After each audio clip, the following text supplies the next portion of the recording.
Hello and welcome. We are live on ESI TV here at ESICON 2018, the 48th Annual Conference of Endocrine Society of India.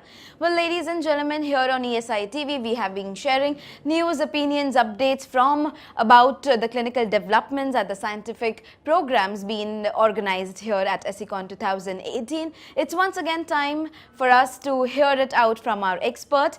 This time to join in our conversation, we have Dr. J.J. Mukherjee with us. He is a senior consultant endocrinologist from Apollo Hospitals, Kolkata. So welcome, sir, here on board with us. This is ESI TV at ESICON 2018, the very first academic initiative. Yeah.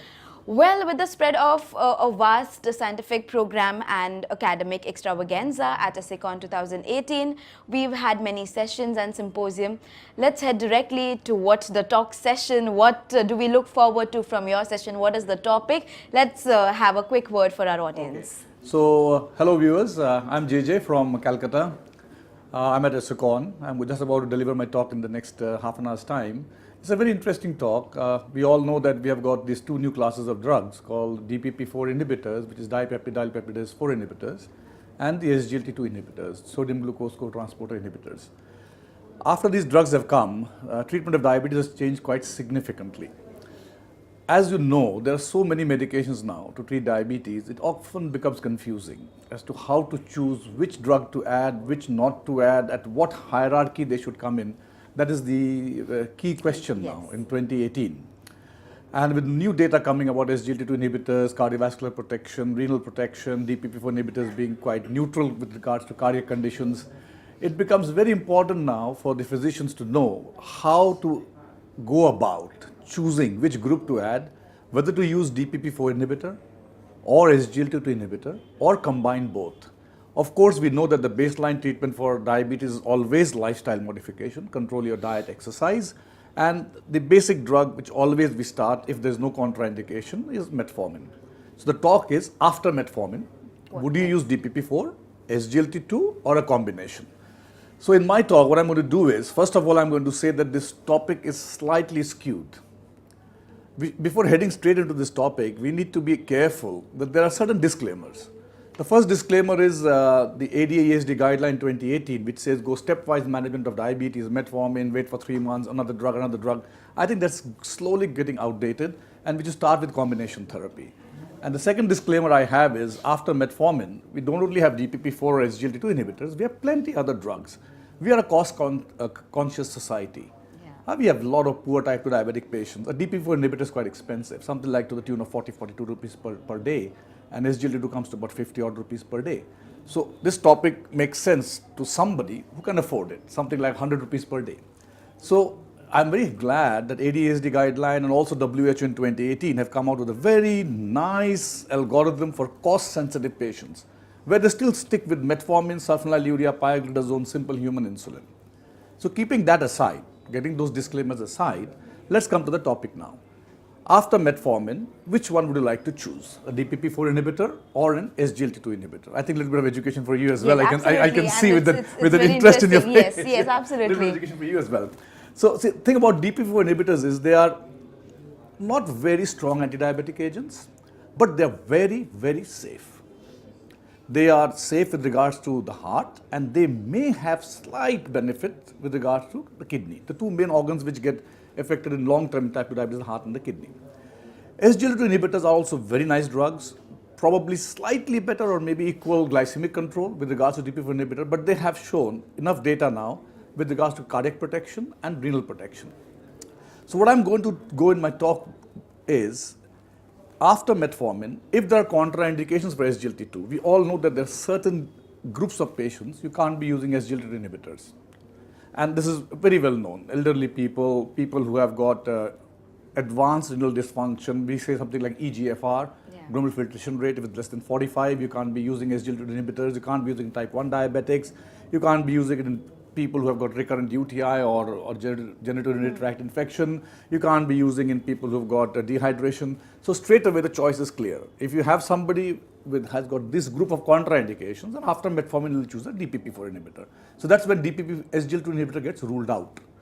Now if you don't have anybody with these contraindications, then comes the debate. whether it should be DPP-4 or SGLT2 or combination. Now, as you know, it's always combination is better.